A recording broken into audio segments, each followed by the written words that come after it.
Hello, grade 11 students. It was such a good morning for our 8th virtual learning session today, isn't it? Have you eaten your breakfast yet? This is important so that your brain will be ready to feed for new information. Let me see a thumbs up on the comment box if you are ready. Ready or not? Let's get the ball rolling. If last time I shared with you how a certain speech was planned and prepared, this morning I have something new for you. Hopefully, today's learning will equip you on your speech delivery for your performance task and the scores. Moreover, you may also apply this one as you engage on different speaking activities in the future. Here are the most essential learning competencies you wish to realize for this session. Distinguishes types of speeches, uses principles of effective speech delivery in different situations.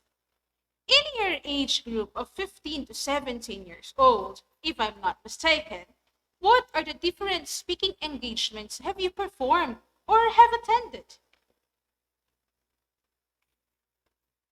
Have you attended, of course, classroom presentations, stage plays where you memorize your script and perform in front of your classmates or the whole school, commencement exercises when you were in grade 6 or moving up, ceremonies, spoken word poetry performances. Of course, I believe you all know Juan Miguel Severo, right? Or how about Sarah Kay or Phil Kay? Meeting the advances during your Supreme Student Government elections, and of course, classroom reports. Before I proceed, let me remind you that if something needs clarification or there are some questions which need to be answered about our discussion today, do not hesitate to type it on the comment box below, and I will be very much willing to answer those questions, or you may discuss it and ask it with your subject teachers during your follow-up discussion. So from our previous sessions, I have discussed how essential is the speech context in preparing for our speech. As we recall, the speech context is the setting which includes the venue and the time on where and when our speech will be performed. Here are the delivery for different situations. I have 5 for you. Speaking to a specific audience size, speaking in an open air venue or outside the building, speaking in different venues, speaking with a microphone, and speaking with a podium or lecture. Let's discuss this one by one. Speaking to a specific audience size. Oh, here, the audience size depends on the venue size. You can determine your approach with your audience more intimate and personal for a smaller size or more formal for a larger size. So here are the advantage. About the disadvantage is this can be challenging and intimidating. For the tips, you have to ask the organizers about the estimated number of the audience so you can adjust your delivery. You have to practice, practice, and practice. We have discussed that we may have a small group for our audience or a larger group, which requires different venues as well. So let me share with you a certain player station that I have attended years ago. So I have here Kapeng Barako Club, Samahan ng mga Bitter, which was written by Juan Ekis. So this one was performed inside a cafe or coffee shop, wherein the stage itself is the coffee shop. And how about the audience? Where are the audience seated here? So they are actually seated just with the characters themselves. So just imagine the intimidation and the pressure it gives to the characters, but this one is a very, very good play to watch. How about the next one? 4 years ago, I have attended this open mic poetry at Ayala Triangle. Have you been to Ayala Triangle? So this is like a park, like Valenzuela People's Park, wherein people are actually performing in a public place. So try to imagine that you would have different sets of people watching you and listening to you perform on stage. And I had the chance to perform there. How about the second one? Speaking in an open air venue or outside the building. So this one is another challenging context to deliver a speech or perform. The examples here are open courts or grounds, football fields, farms, etc. As long as it is an open air venue. The advantage would be you will feel more relaxed due to the atmosphere of the venue. But the disadvantage are there can be a lot of communication barriers such as noise, inattentive audiences, discomfort, challenging weather, possible absence of technology such as audiovisual equipment, and you might be forced to make adjustments, especially in voice projection. What are the tips whenever you are going to conduct a speaking engagement in an open air or outside the building? First, you have to check the venue prior to your speaking engagement. Second, ask the organizers about the availability of the equipment. Challenge yourself on how you can get and maintain the attention of your audience. Use the outdoor setting or venue to your advantage as a way of jump-starting your speech or as an example to support your main point. And you have to practice, practice, and practice. So here is an example. I believe you have watched Bohemian Rhapsody, right? And they have performed on this Live Aid way back in 1985. Try to recall the audience that they had during this time. So you see, it's giving me goosebumps seeing this mass or crowd in front of you.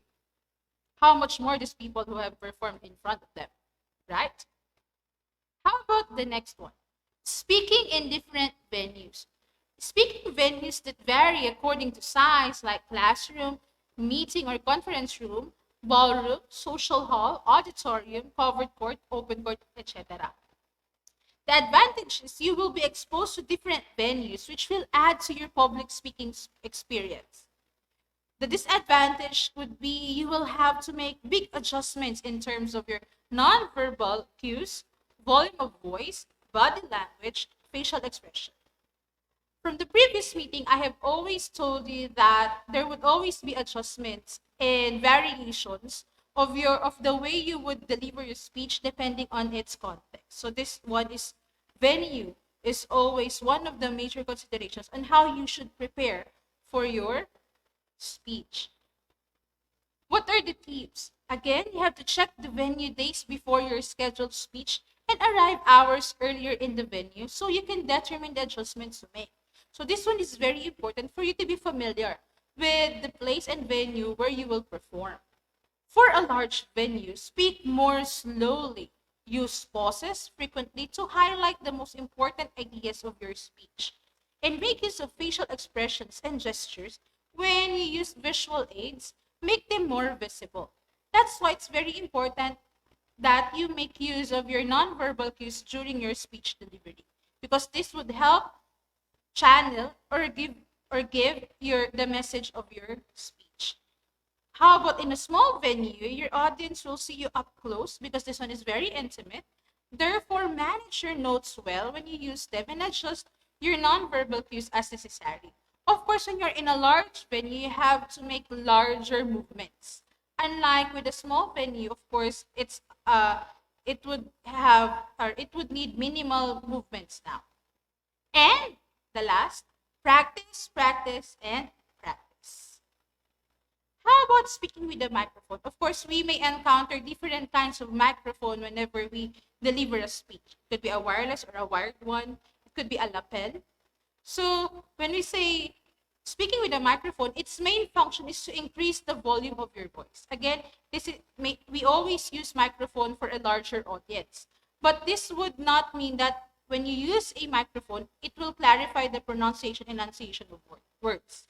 So again, we use the microphone to increase the volume of your voice so that it can reach the people at the back of the venue. The advantage is with a microphone, you can easily get the attention of your audience because of the loudness of your voice. The disadvantage would be using a microphone can be challenging because there is a tendency to underuse or overuse it. Because there are some speakers who are not very much used on holding a microphone. That's why it may be underused, or they might be unconscious that they are not holding their microphone properly. For the tips, check the microphone if it functions well, and check your voice in the microphone to see whether you're audible enough. That's why there would always be technical setup before any occasion or activity. In a small venue, you may not use a microphone, but you need to manage your voice volume well. And last, practice, practice, practice. For the fifth one, is speaking with a podium or a lectern. So this one would be required during a more formal speaking activity. So a podium or a lectern is a reading desk with a stand and a slanted top. The advantages of this could be the notes can be placed on the slanted top and will work best for extemporaneous and manuscript speeches. The lectern can be used as a means to hide or cover nervousness or stage fright. Truth be told, of course, there are some speakers who would often be frightened or nervous whenever delivering speeches. So, of course, there are some people wherein their knees are shaking, that a podium is a good way to hide them. But the disadvantage of this would be some may have the tendency to hide their hands behind the podium, which will not help them enhance their message. One of the nonverbal cues whenever you hide your hands in your pocket or at your back would be someone who is very, very secretive.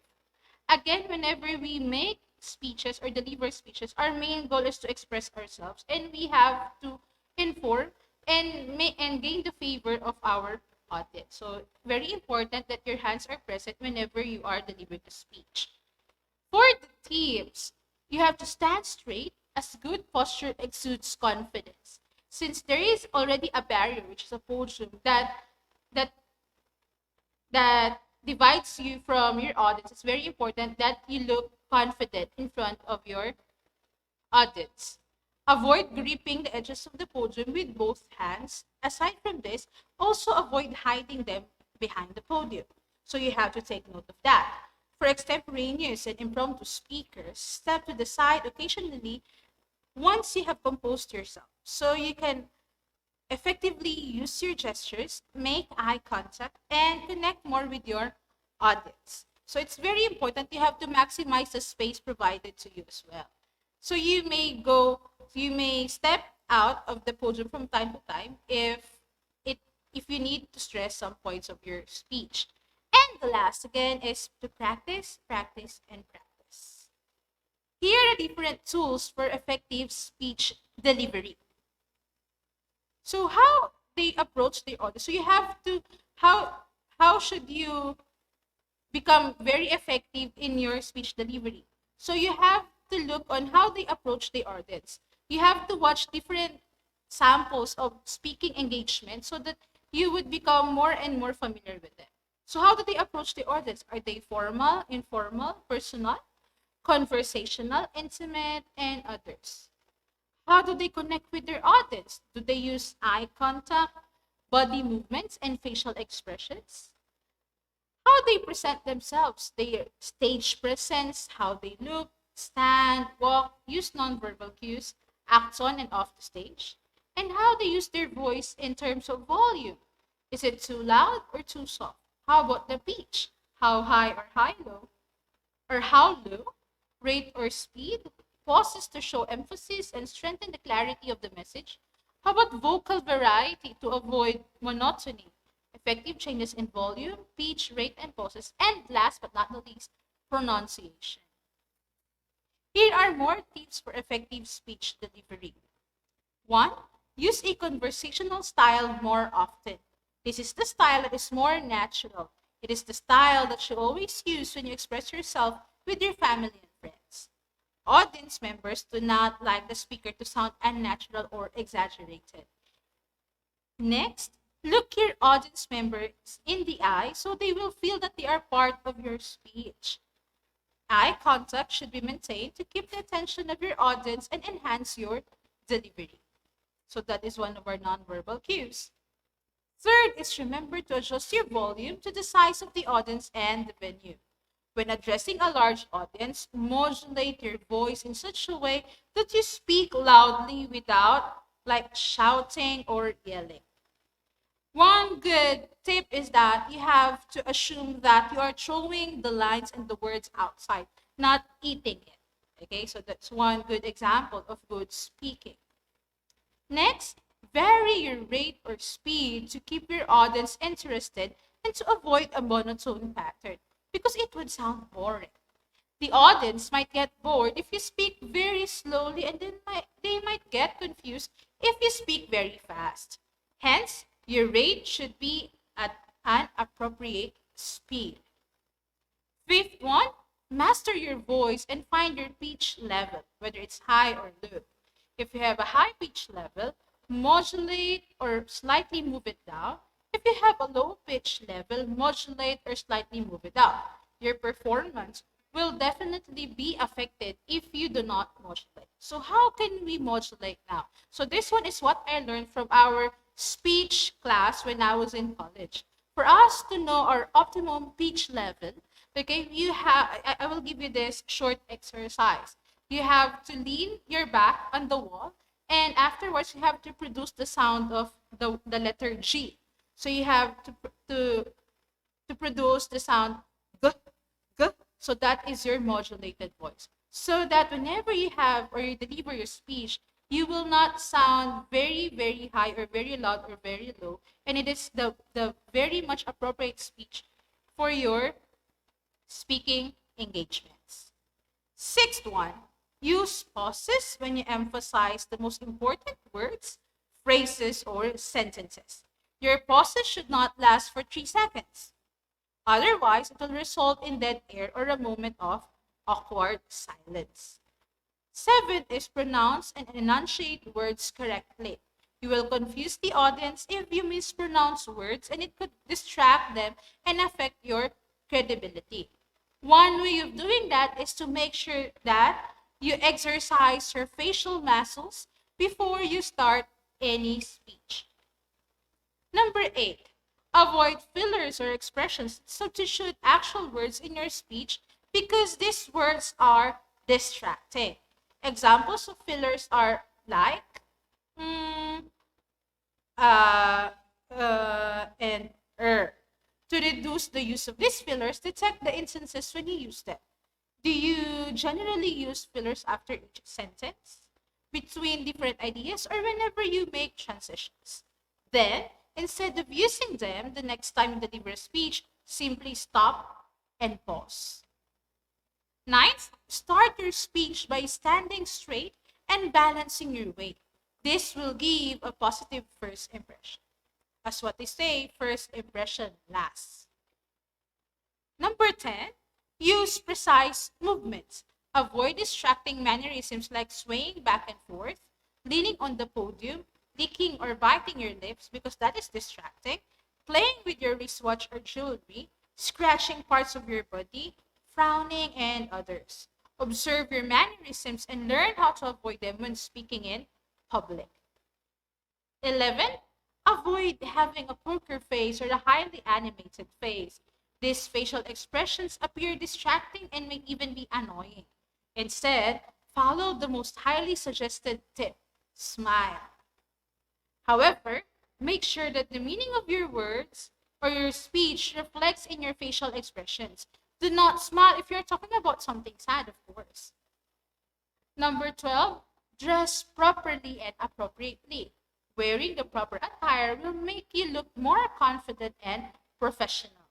Make sure not to overdress as this may distract your audience. 13, observe ethics by coming prepared. Being honest with your words, being polite, avoiding offensive words, and backbiting or talking negative things about other people, or copying someone's work without proper documentation. You have to do your citations from your research. 14, and the last, breathe in and out to relax before your speech. Most importantly, have fun.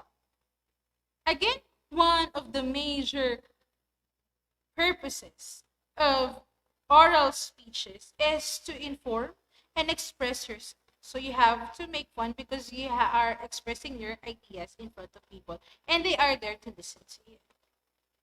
Let's go to the question and answer. What should we do in case we encounter a mental block during our speech? I understand that this is something we should avoid, and each one of us will always have a fear to experience this. Okay, so but because can be a very humiliating experience, pieces of advice I can give you is to make sure that before you start any speaking engagement, you should be familiar with your script and have practiced and rehearsed well. If you can still recall a while ago the different tips that was given, one thing that is very consistent there is the word practice, practice, and practice. You have to relax and have a breathing exercise to relax your muscles. I would address some other questions that you have posted on the on the comment box below next meeting. Happy learning!